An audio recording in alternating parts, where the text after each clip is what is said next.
Do you ever wonder how great leaders in the community make things happen? When they encounter new, unexpected challenges like a pandemic, how do they continue to successfully make an impact? Welcome to That Sounds Terrific, the podcast that connects you with these amazing people. Get insights on what they do to meet their goals, find out how you can help them in their mission, and learn their methods so you can be more successful at what you do. Welcome to That Sounds Terrific with host Nick Koziol. Welcome, everyone, to That Sounds Terrific, episode 99. I'm Ben Albert. This is weird because, Nick, you tell me, what are we doing right now? Yeah, well, episode 99, almost at 100, and I thought we got to do something special. And I thought I'd flip the mic a little bit, and be in the interviewee chair. Had a number of people kind of reach out to me and say, hey, you talk to all these terrific people, hesitate to say, but they say I'm terrific. So why aren't you talking a little bit more about what you do? So I thought this would be a cool format. I reached out to my good friend here, Ben, and I said, you know what? Do you want to host That Sounds Terrific? And you said yes. So I'm sorry. Well, and yes, and you love elevating other people and the impact they're creating. And even to this, you're like, do you want to kick off the show? And I'm like, I don't know how to kick off the show, but sure. You're right. Today, we're going to pass the torch to you. I want to learn more about, we'll just start at the absolute beginning. So do you recall where the idea of That Sounds Terrific even came from? Sure.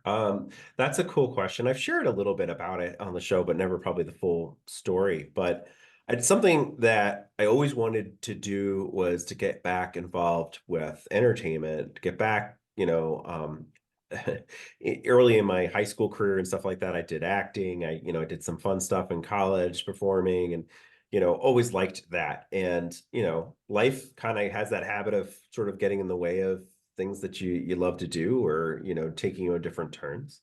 I always enjoyed doing some guest spots on the radio at Fredonia, and we kind of got to the point where the infamous pandemic hit and everything was closing down. I was finding that I was losing my position, and I was going to be stuck with really nothing to do. And I was talking to a number of people about what is it, what can I do to kind of get in front of people, right? And to talk to things. And there's so much negativity going on in the world. So what I ended up doing was looking for a way to kind of get in front of nonprofit leaders, kind of talk about what they were doing, and kind of share and uplift their mission. And, a little bit of it was selfish in regards, I'm like, let me get in front of these people and maybe then I can, get a job out of it, right? So there's a little bit of that, but the show is kind of morphed into not just nonprofit, and it's just really anybody, doing something positive or something unique and uplifting others. And, I've had a couple wealth managers on the show, which, it's not a business podcast. But they're doing some amazing things with nonprofits, or, with the way that they, help their clients. So the show really started with a friend, and anyone that's been there kind of from the beginning knows that the first episode was hard to get through. I was literally like taking a piece of paper and going, Bernadette, what is your favorite color? And it was very scripted, and I ended up actually republishing or redoing that show, I think 6 or 7 episodes later, just because I'm like, I have to give her a fair shake. She was sort of my experimental episode, and I quickly got away from questions and more of our conversation. And you said that was 6 or 7 episodes later. How long did it take to feel actually comfortable? A lot of people have a great idea, but it's kind of uncomfortable doing something you haven't done before. Like, how long did it take before you feel like you were in your groove?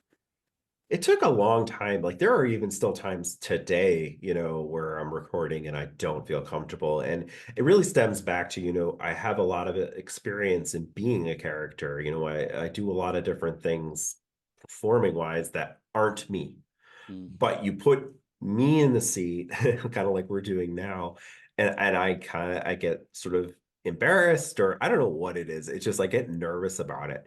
And so it took a good 10 episodes, I think, before I really felt comfortable with, first of all, like being on camera. And, I didn't have a lot of on-camera work. It was mostly, live performance or audio when I was playing a different character. But the other part of it is I waited a couple episodes to really start the editing. And Hmm. I hated hearing my own voice, and I hated even more seeing my own face when I started doing video. Um, and One of the biggest challenges before I could even put video in there was I had satellite internet. So like there was just not enough bandwidth. Um, so to kind of fully answer that question, come back to what it was. I'm still not completely comfortable. It takes a long time. But I've heard, even the most major rock stars and actors still, get butterflies in the stomach before a big performance. So I guess I'm in good company. You are, and the listeners I'll speak for myself. I assume the listeners love what you do and love that you're putting in the time and effort. I still get goosebumps. I know we all get goosebumps. Um, but I guess the bigger question, and because you mentioned, 10 episodes or so, you started to get more comfortable. You're still not perfect. None of us are. But most podcasts, the majority don't even make it past 10 episodes. And I actually think that's quite all right. There's no shame or blame. I'm a huge fan of just let's get started. Let's try something new. If it's not the best fit, then you put it away. That's quite all right. But you've stuck to it that you're on to 99, and I know you have big things planned for episode 100. So let me ask you, why have you stuck to it? What have been the benefits of hosting this podcast for you? Yeah, I mean, I've wavered. You talk about audience, and you look at the audience, and I'm grateful for every listener, Yeah. every person that interacts.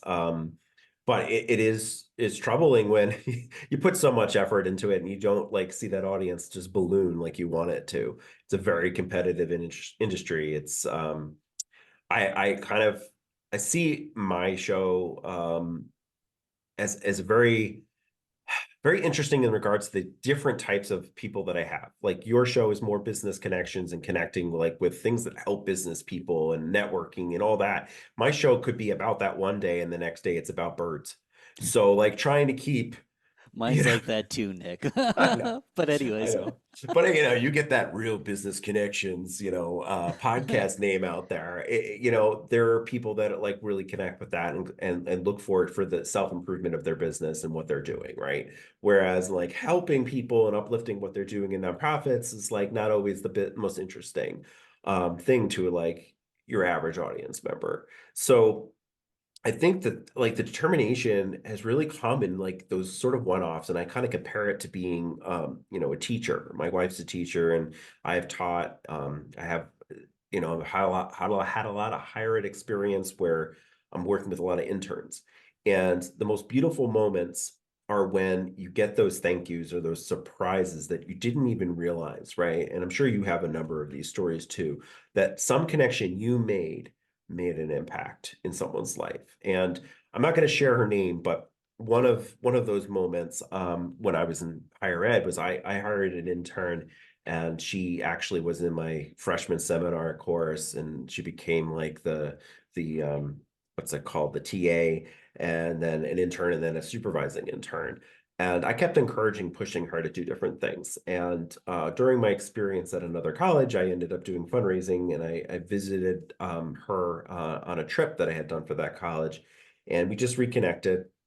And she said, you pushed me into judicial affairs, and you had me become a student justice. And if I hadn't done that, I would not have met my husband. We would not have, wow. moved out to where they are. They would not have a beautiful child right now. So it's things like that. Like I had no idea that she was going to meet one of the most important people in her life. But those are the weird things that have happened. Like not that that's weird, but like with the show, like I've had, I've got a client that only came to me because he felt comfortable with me because he heard me talk about my services on your show. And a lot of those interactions happen right when I drop the episode in the LinkedIn comments or messages or whatever, and people circle back and say, hey, I got this connection because I was on That Sounds Terrific. And to me, that's the most terrific thing that could happen. Yeah, it's not for profit see it. We all see it. It's we're doing the work, but then it's when you get that affirmation that it's actually helping people that it's like, oh, it feels good. But Mhm. there's hundreds, if not thousands, and in nonprofits, some cases millions of people that you might not hear that testimony, but Yeah. it's happening. You're helping Mhm. people. People are connecting. People are learning. And you mentioned like nonprofit, we'll call it business to birds. Right. Like, where do the topics? I know you're highlighting people that are terrific. Yeah. Is it that simple, or where do the ideas for the guests or topics come from in your life? A variety of different areas. You know, sometimes they're, they're acquaintances, sometimes they're friends, sometimes they're recommendations. And what's unique, I'll talk a little bit about what I do full time is I work for the Center of Excellence in Data Science at the U of R, University of Rochester. And part of that, what I do is do business engagement and communications. So I'm in charge of finding partnerships for our center data science programs, and we're uplifting students, we're uplifting research, we're doing things for New York State to kind of positively impact the environment, the economic environment there. And I will be meeting with a potential podcast guest. That's the point. It's off hours. I'm not double dipping here. It'll be off hours. I'll be meeting with this person specifically to talk about being on one of my shows. And they will ask me, what do you do full time? And I'll talk a little bit about being involved in data science. Like, we have a data science conundrum that we need solving. How does your programs work? So that also happens when I'm meeting with someone about data science stuff. They look me up and they go, "Oh, you've got a podcast. What's that about?" And then like, "Oh, this is also what my organization does." Or, "Did you know that we use data to solve this?" And so they end up coming on the show and talking about the things that they do, and then they also sometimes partner with a COE or vice versa. So like I think that it just really comes from really all points. Like, people like you will network with me and say, hey, you really need to know what this person is doing, and then they become a guest. So, you know, audience members have reached out and say, hey, I really like the show, would love to tell you a little bit more of what I'm doing. So that's another great way. I want to uplift the audience too. I want people that are supporting me should be supported too. So Yeah, they're all terrific, supporting people. I'm gonna grab my pen and paper and I'll tee this up because I want to hear some of your favorite guests or a couple stories. So I'm going to grab a pen and paper. The audience can grab a pen and paper. And so some of us may have been listening from day one, but other of us could be new. We started in episode 50, 60, 70, or we're Mhm. jumping around and we're picking based on topic titles. What are some of the terrific guests that just stood out to you? Um, Oh man, Maybe even there's maybe even unsuspecting. I know there's so many, but if I were to make a little list here of episodes to binge prior to mhm. episode 100, what are a couple that you want to mention? um Man, there's so many. Like it's so hard. It's like one of those things, like you don't want to pick the favorite, who's your favorite kid. You don't really have a favorite kid, right? You love them for different reasons. And all of my guests are super super great in their own ways and terrific, right? I should say terrific, right? Yeah. Um let me think here. Like, I know I recently had an episode that was in the last couple weeks, and that was with Cradle Beach and Anne Marie Orlowski. And so that was a unique one because we had talked about having them on the show for years. The 100th episode also is one of those things where I've been talking to that guest and having them on the show for years, and we're finally doing it. But they do some really great work around children and camp, respite services and all those things. So originally, I was talking to them even before I interviewed them about possibly working there before I came to U of R and before I was at the Alzheimer's Association. So they're really cool. Um, another recent one that's really awesome is 585 magazine. Oh, So wow. Yeah. I had Christine Green and Jane Milliman under there on that show, and we've talked about what's going on in the 585, and I think they're a terrific resource. Guests like Fred Diamond, and we did Love, Hope, and Lyme. He's an author and had a significant other that went through Lyme disease. And I mean, selfishly, again, I wanted to talk more to him because I have like what I think is chronic Lyme. So there's just like there's some really great guests, people that I have terrific conversations with. Alan Caraway from Focal Point. He's out in Alaska. We had an amazing networking conversation. I'm like, people need to hear about what he's doing. You know, and then there's been like, fun episodes. Like I had think I had Jess Dakotas, who became my co-host for That Sounds Terrifying. And she Yeah. talked about BJ Real Estate, which is sort of this parody account for realtors. And what I loved about that episode is, it's a parody account. You talk about all the things that real estate agents are frustrated with, and what I love about it is the release that you get from laughter. Um, Mm. and like they're bringing up like, making fun of the fact when realtors go through a house and they leave the door open. Like seriously, close the door. Like one of the things is just this is how you close the door, and I think that that's hilarious. And you need those comic reliefs, and like in businesses like that, like it can't be serious all the time. It'll kill you. Um, so yeah, I mean, so many. Andy Grider, he's awesome. I know you know Andy. And We talked I know a about. few of these people. These are great recommendations. Yeah. Yeah. So, and that's the great thing about podcasting is like, now I know Ben can like, if he hasn't talked to them already, he can bring maybe on his show, right? Some of these people I think you introduced me to. Paul from Sager Beer. I interviewed him. Mm.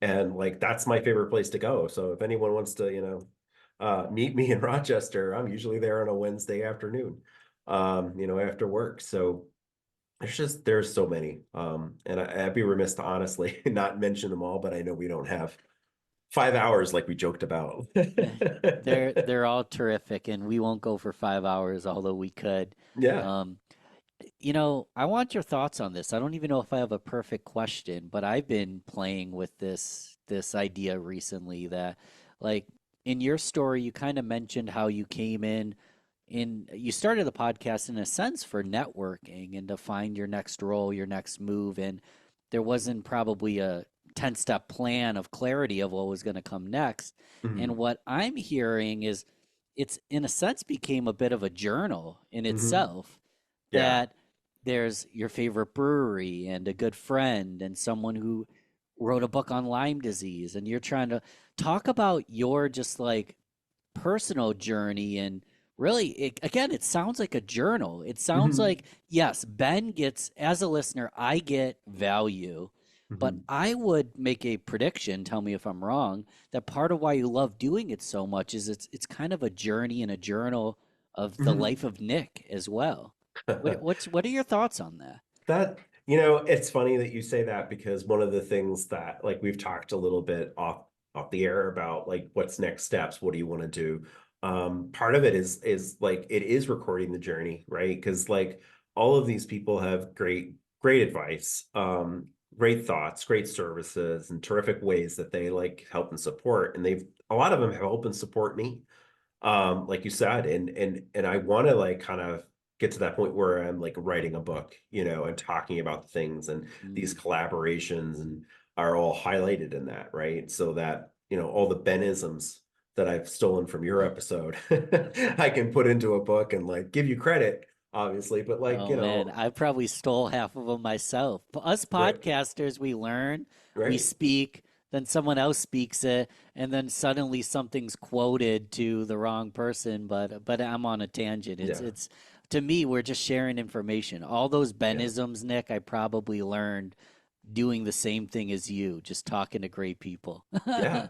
Yeah, I mean, like it's funny. Earlier I kind of said that the fact that there's so much variety is sort of a hindrance to the audience, but it's also a real big strength. Like with That Sounds Terrific, there is literally something for everybody. And Mm, part of like, when you talk about fundraising, okay, from a nonprofit standpoint, a lot of fundraisers, like even in schools and stuff like that, are so threatened by other schools or other entities that have similar causes. But like when you really look at people's passions and like where they're going to put their money and donate their time, their talent, and their treasure, if they're like, it's almost like, you know, if they're going to do it, they're going to do it. Like diabetes isn't going to take something from, the American Heart Association. Maybe. But truthfully, like, especially institutions, like, if they are really, if they're graduates of your university, they're more likely to give to you than they are to another university that does the same thing. So, like, all of these episodes and all these people that are coming on, and like you said, it's sort of like a life journal of my own, are things that, like, hey, I've had a problem with that, or, I think that's cool. So someone else probably thinks that's cool.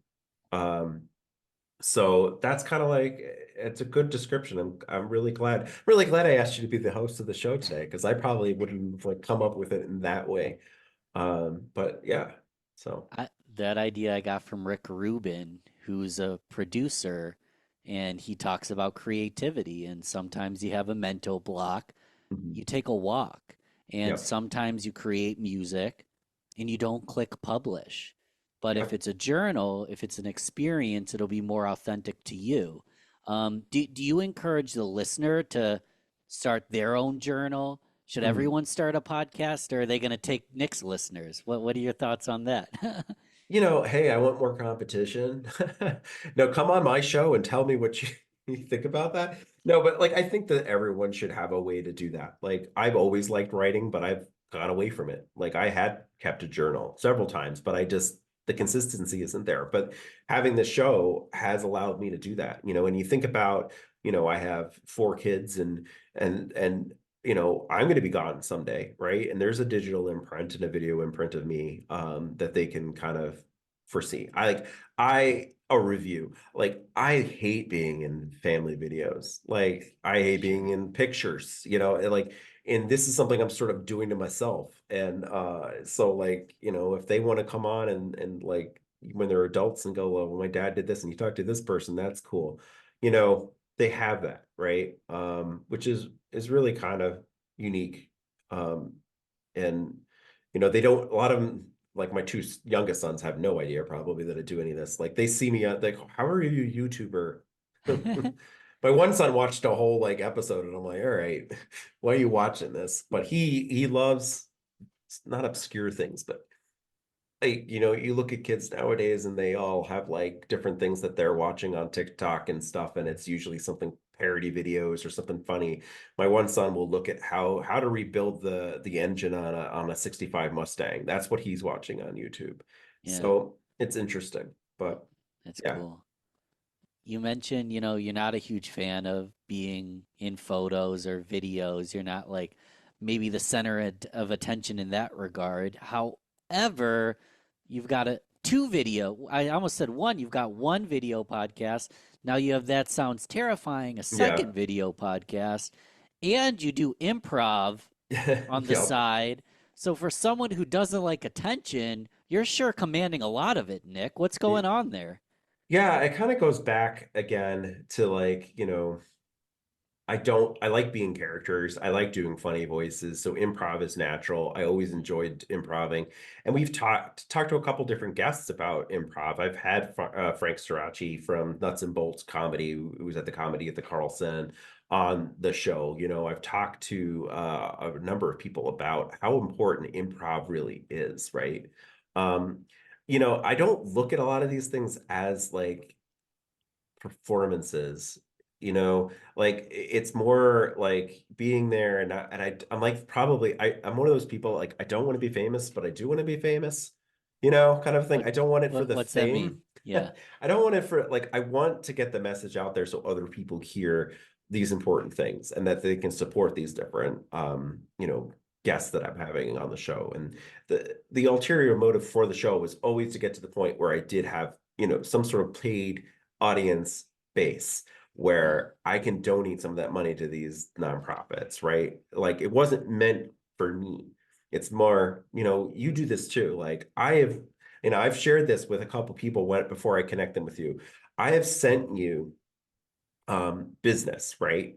Where I'm like saying, hey, I'd love for you to do this. And I know you can do it and you know you can do it. But you know what? You tell me who can do it even better, right? You're like, hey, I can do this, but who this is this person's speciality. And I'm really concentrating on these things. So you'd rather spread the love than get the money, right? Or get even I think this is true of you because I see it all the time, but I don't think you want the fame either. You just love connecting people and educating people and giving them, the ability to, make themselves better. Well, so I have an idea, but I'm going to tee it up with a couple thoughts and see if we're on the Sure. same page. What makes a good improv partner? Mhm. It's funny because like I had Caitlin Drago on the show and she has that book Approaching Improv. Yeah, And I'm sorry, Caitlin, I'm still reading it. It's a short read, but like I keep on going into it. And it's okay. but like she interweaves all these different life experiences. And part of the things, and I'm not even sure it's like the key idea in the book that, is the variety of the different things that you learn from different people. And so like improv to me is thinking on your feet intelligently, and responding to the situation. And in order to do that, you need to like be a listener first.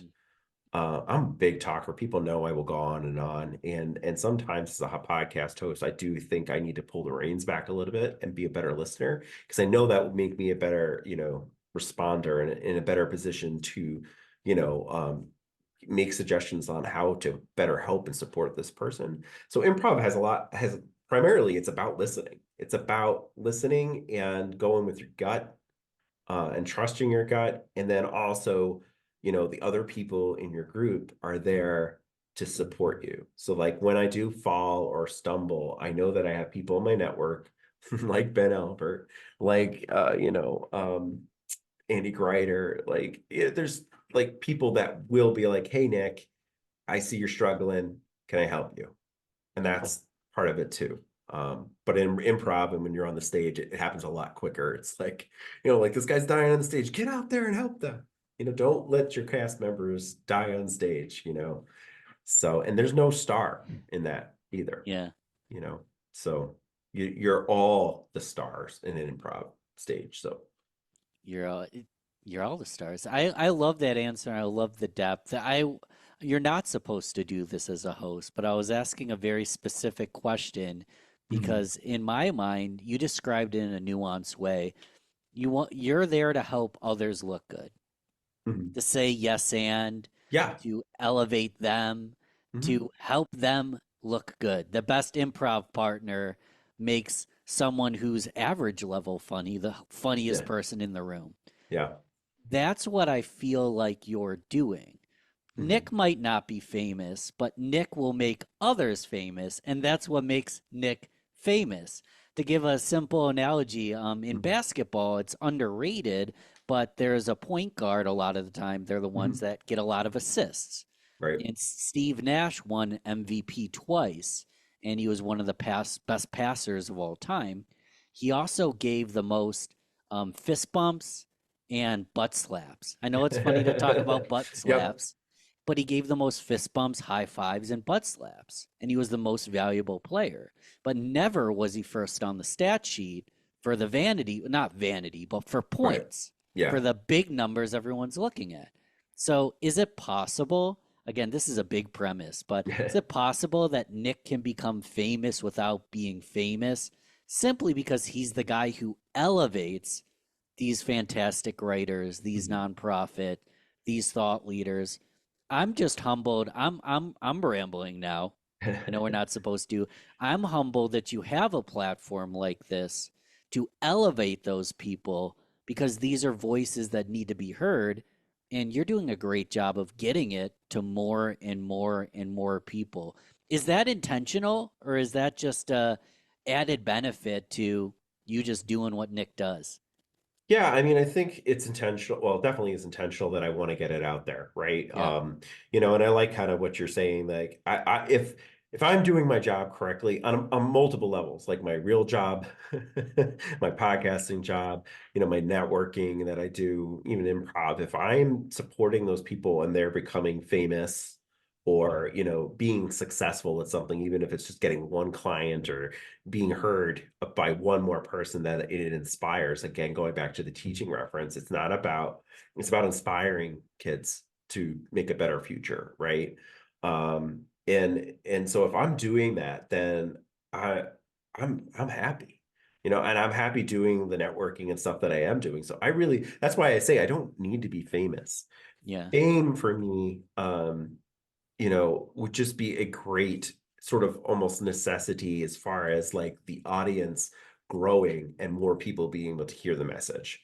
That's what I want. I definitely don't. It's so funny. I was listening to another podcast on the way in this morning, and they were talking about this. They don't want to have the paparazzi. They don't want to be that famous. They like running into a fan every now and then when they're getting a cup of coffee and going, yeah.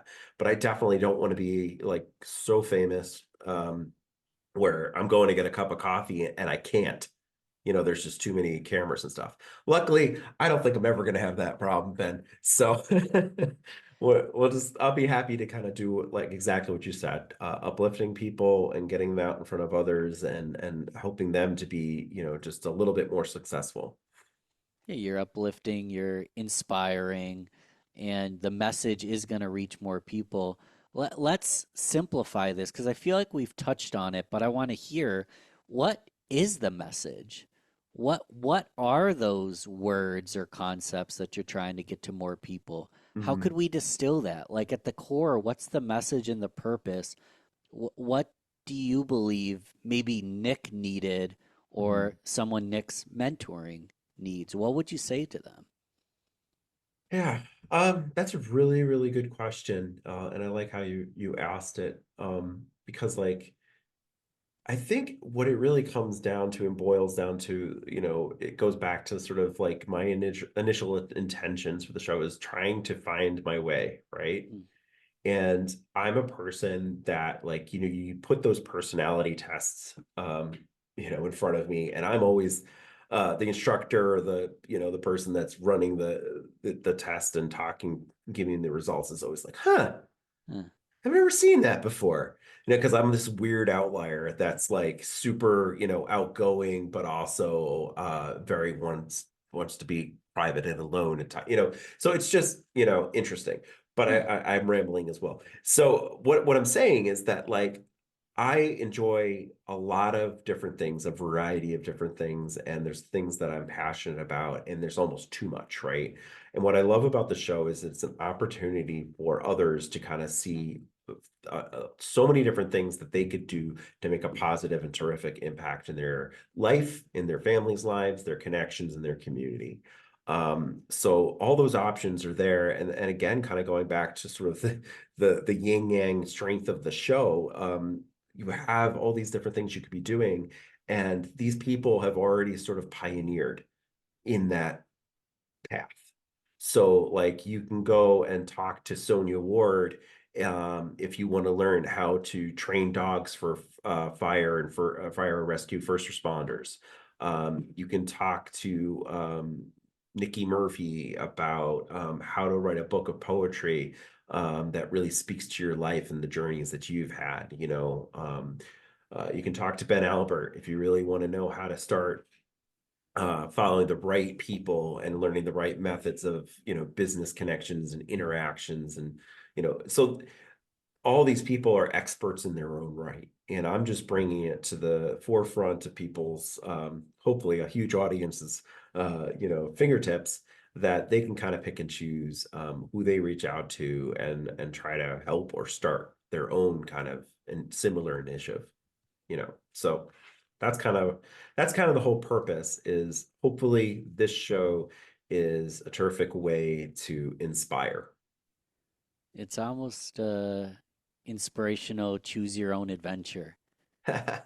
And now you brought up like Ashley Fico and InnoQuest, who like who I was thinking about earlier in the show because of like she's sort of like her business is Pokemon.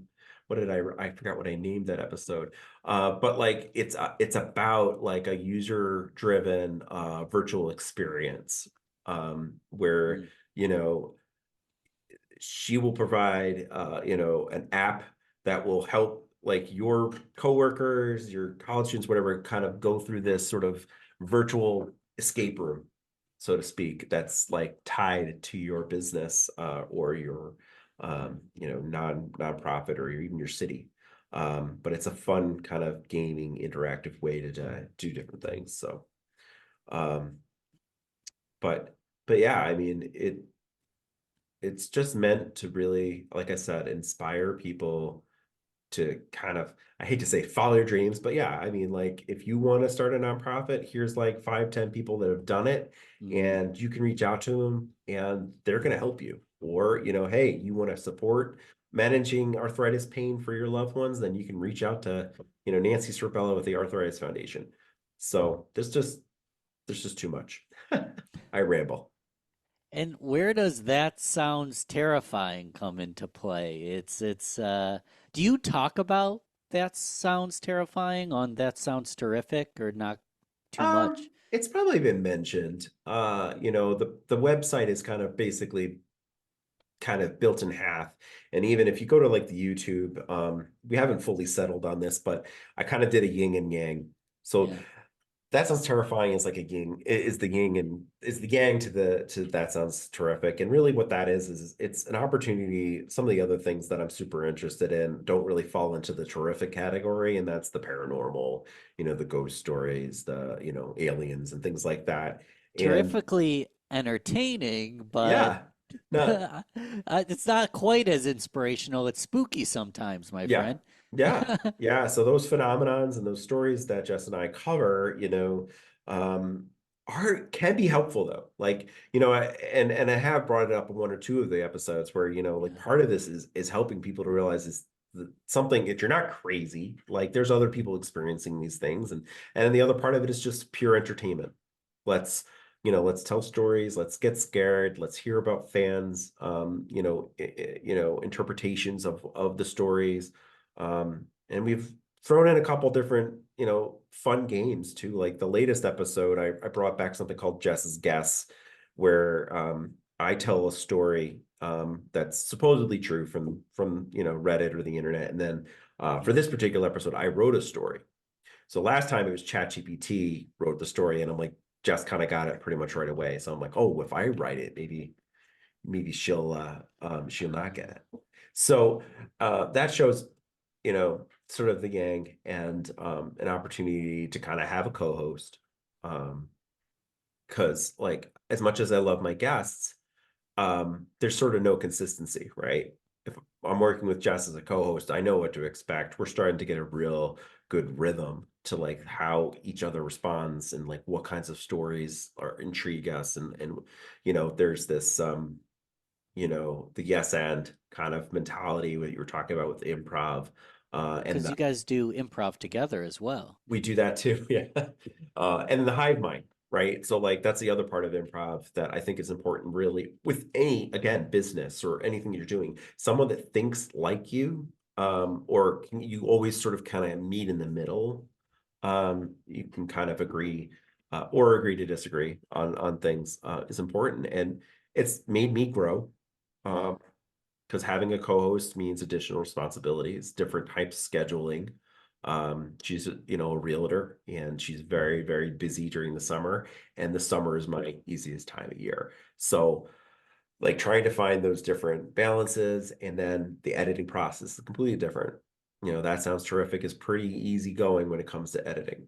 I might cut down things here and there, but that sounds terrifying. There's sound beds, there's music I'm trying to incorporate. I'm trying to make sure that I don't put a copyrighted item in there because I don't Mm. want to get sued. Hmm. Um, yeah, so like that sounds terrifying is just sort of a natural progression for me to go into a totally different direction. and grow as a podcaster. I love it. I'm putting you on the spot again, but Yay. if that sounds terrific, listener, first off, I say go subscribe and maybe just pick a topic title that Mhm. catches your eye. Um, should they start at the bottom? Should they start with the most recent episode? Is there a certain episode? You tell me. Should we just go and binge? That's what I usually recommend. But do you have any Yeah. specific Well, recommendations? definitely 5-star review and before you even listen. No, like That's I how it's done. That's 5-star review to get in the door, and then yeah. yeah. Well, you have to listen to it a little bit, at least on Spotify. I found they make it really tricky. With That Sounds Oh, Terrifying, you really can go and start anywhere. But like it's a cool. good, easy binge. We have different formats. So again, it's a little bit like, you know, like sometimes we have guests, sometimes we just have stories, sometimes we have like a game like Jess's guest. Sometimes they're local, like, we had an on-site one that, if you really want to go start with something, the on-site one in the 585 might be a really cool one Mm, to start with, because we sort of had an experience of our own and we talk about it. And so that was at the Union Tavern, which is near the Seabreeze amusement park in Rochester, for those of us that are not from Rochester. Highly recommend. The food is amazing, drinks are great, mm. and the staff is absolutely amazing. So that might be a good one to start out with, just because it kind of starts strong. And it was our first in-person sort of event. So So we'll all subscribe to That Sounds Terrifying. yeah. And we're on That Sounds Terrific. You're about to be at 100 episodes. This is episode 99. First off, cheers to 99 more. Yeah. Second off, you can tell us what you're comfortable with. I know you have big plans. You don't have to spill any secrets. It's up to you. But what's the future here of That Mhm. Sound Terrific? Looking at another 1 to 5 to 99 episodes, well, what are you looking to do, my friend? I don't know. Like I feel like I should start like with the copyright infringement and start this episode with 99 red balloons, because that's the first thing that popped in my head when you said that. Nice. And that's again the stream of consciousness and the improver in me. But Yeah. for the future, I think there is gonna be some possibly significant changes. I kind of shared with you again off the air that there's some special things happening. We're going to be featured in, a magazine, both shows, and Wow. we're talking about a number of different possibilities as far as show sponsors. Wow. So some of that's sort of happening. And again, it's kind of in true That Sounds Terrific fashion. We're talking more about, partnerships rather than sort of financial foundational, kind of money support kind of a thing, which I think can lead to so much more, right? Mm. Um, but yeah, Talk so a little bit about that. So, a partnership leading to so much more than maybe just a sponsor funding the show. Talk about your philosophy there. yeah, I mean, again, it goes back to networking, which is kind of what the show is, about. But like you start something, with, a partner, and you really don't like have the one or the other like financing it, right? You're just doing it together. It's a group effort. We talk a lot about it in the podcast world, like, I'll be on your show, you be on mine, and then we kind of absorb some of the audience, right? So like reaping on the benefits together. And the point is, like, a lot of those things, a lot of these partnerships, when you get money in the way of it, it doesn't grow like it could, right? So having the opportunity to first kind of do the partnership, and like, that's what Jess and I have done. Like, she's a co-host. It's all under That Sounds Terrific Productions, so, LLC, just to kind of protect us a little bit.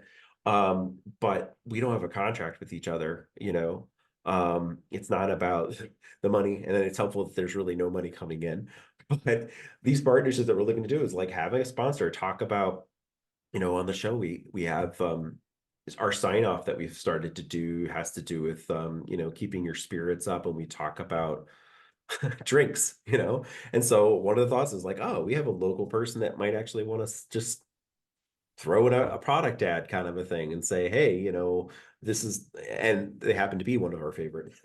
So Oh, wow. we'll see where that goes. But but things like that, like, they're not getting paid, we're not getting paid, but there's sort of a mutual benefit.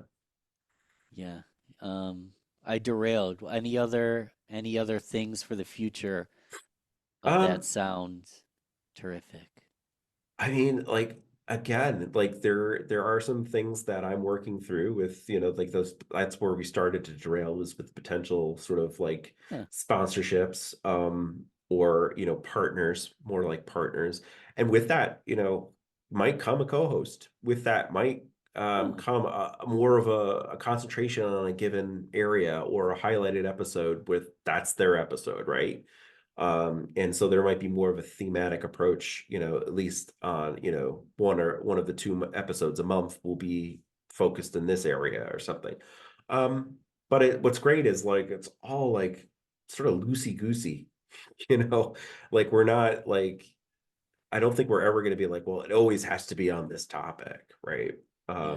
Because I think without giving away who it is, because we haven't finalized anything, and I say there's no sort of legal worry about anything. I just don't want to assume that they don't want to have some sort of thing in writing where, they're protected, I'm protected. I don't foresee any problems with what we're trying to do, but also just don't like don't want to be exposing the partnership right away. So, but I think Yeah. there's some definite changes coming in the future, and it will still be um, terrific people and organizations, and like I think the audience will still get so many different opportunities on how to move forward and be a positive support both for that organization or within their own initiatives. So that'll stay the same.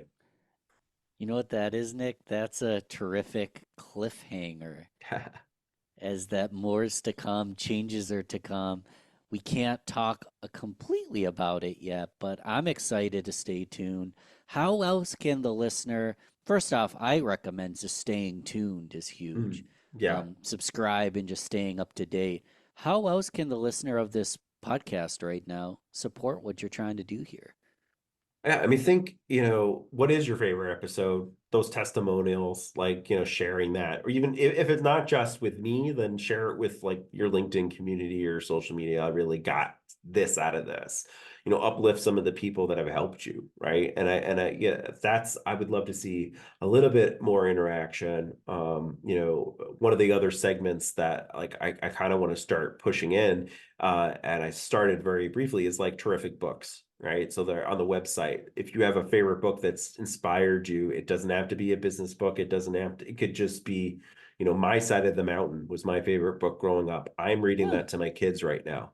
Wow. And they loved it. Like usually I was reading these little short, Bernstein Bear books or something, and they weren't like paying attention, but they were riveted, like to this Hmm. book, and which was great because it was about a boy running away and trapping a hawk, or not a hawk, a falcon, and like using that, like it's like every little boy's dream, right? Huh. And I remember growing up, I'm like, oh, I'd love to be on my own campsite with a bird catching animals and living off the land.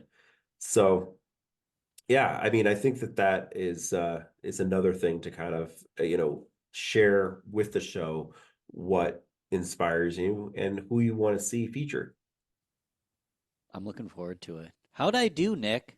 I think you did terrific, Ben. Did we did I miss stuff? I came in just, hey, let's have a conversation. Um, Yeah. but is there something I should have asked you? No, I think you covered it all. I mean, the stumper question at the end was always, like, is there anything I haven't asked you? And you just did that. I think we covered a lot here. I just want to do justice to what you're building here, and I'm the oddball that's suddenly on your channel, so I want to make sure Nick's channel gets justice for Yeah, everything you've been building, and I just want to elevate what you're doing, and again, do it justice. I just said that like 6 times. that's okay. That's probably Justice gonna be for Nick. our justice for Nick. That sounds I know it sounds so dumb. That's my internal no. dialogue's like going all over the place right now, Nick. There's my promo right there, Ben. Um, so justice for Nick. And then everyone will tune in because like, what happened to Nick? Is he in jail? No, exactly. Right. As I was using that adjective, I'm like, That's a bad adjective, Ben. You messed that one up. Is there a take two? No, I think this is a great way. It's a great way to end it, Ben. I mean, I thank you, for stepping in, sitting in my chair, and I can't think of anyone better to kind of, or more terrific to kind of jump in my shoes and elevate some of the things that I'm trying to accomplish. And appreciate your just support all throughout, like even outside of the show. Mm. To kind of give it back to you. I mean, some of the things that you're doing, like GrowGetters, ways to support other professionals in the field. I think that those are things that everyone that listens to the show should be reaching out to Ben and kind of figuring out, like, I know, how Ben can help. That's what I do. I look to you. I'm like, oh, what's Ben doing? As someone who lives a circus of a life, I'm aware of the time and effort and care and dedication you put into building this.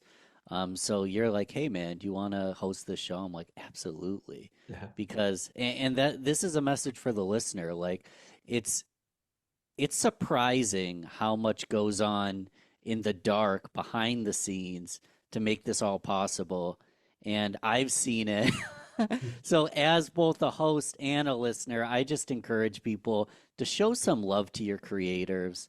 Share this if you feel inclined. Share it with a friend's even better. It's the best way that you can grow the show. But more than anything, just keep tuning into our boy Nick. And if you continue to tune in, he's going to continue to bring value. And we mentioned it. It's even those small, unsuspecting stories can make a world of a difference. So keep engaging, keep sharing those stories. And my assumption is you're going to keep showing up for them. So it's going to be a win for everybody involved. Well, thank you, Ben. You're welcome, man. All right, cool. How do you close the show? Do you just say peace and then leave? How is there a I mean, usually I say something along the lines of, "You've been a terrific guest," and then actually that cool thing that I usually that's my response to the person, and I cut that off so you don't hear it, but I can't tell you how many times I'm like, "Oh, cool." So, yeah, well, thank you, Ben. I appreciate you stepping in. you've been a terrific guest, Nick. Awesome. You've been terrific too. Thanks, man. Thank you for joining us in another episode of That Sounds Terrific. Don't forget to check out the show notes and our website at thatsoundsterrific.com to find the contact information and the best ways to volunteer with the organizations that we feature. If you know someone that is doing terrific things and think they should be featured in a future episode, be sure to email us their name, contact info, and short description of what they're doing at thatsoundsterrific@gmail.com. If you like our show, give us a 5-star rating and give us some social media love by liking our Facebook page, That Sounds Terrific. Follow us on Twitter at Sounds Terrific 2 and Instagram at Sounds Terrific. We love hearing your feedback on how to make our show sound even more terrific. Till next time. Oh, hey, you're still here. Thanks for listening. If you need to take off, that's quite all right. I do have something brand new and exclusive to share. If you believe more hands-on training, peer accountability, and direct access to some of our guests from this very show would be a helpful addition to the podcast, do me a favor and head over to GrowGettersOnly.com. That's Grow, G-R-O-W, Getters, Getters, only. GrowGettersOnly.com. Here you can unlock instant access to exclusive high-level mentors, training, networking, accountability, and hot seat coaching alongside fellow growth-obsessed entrepreneurs and business professionals just like yourself. All for, guess what? $1. That's right, $1 for 30 days. What's a grow-getter? In short, a growth-focused individual, especially in the business realm, who combines the relentless energy of a go-getter with a constant pursuit of self-improvement and collaboration. Is that you? Head to GrowGettersOnly.com for some community support. This is not for you if you're looking for a quick fix rather than long-term growth. Collaboration and learning from others just doesn't seem to appeal to you. You're not ready to be part of a community that relentlessly pushes boundaries. Complacency is your comfort zone. It's not for you. If it is for you, and if you didn't turn this off yet, I do presume you're a GrowGetter. And I'd love to invite you to join my new collective, GrowGetters Only. Basically, cost to check it out, $1 for a month. It's basically free. Everything is over at growgettersonly.com. Just like I said, growgettersonly.com. Oh, yeah. And one last thing.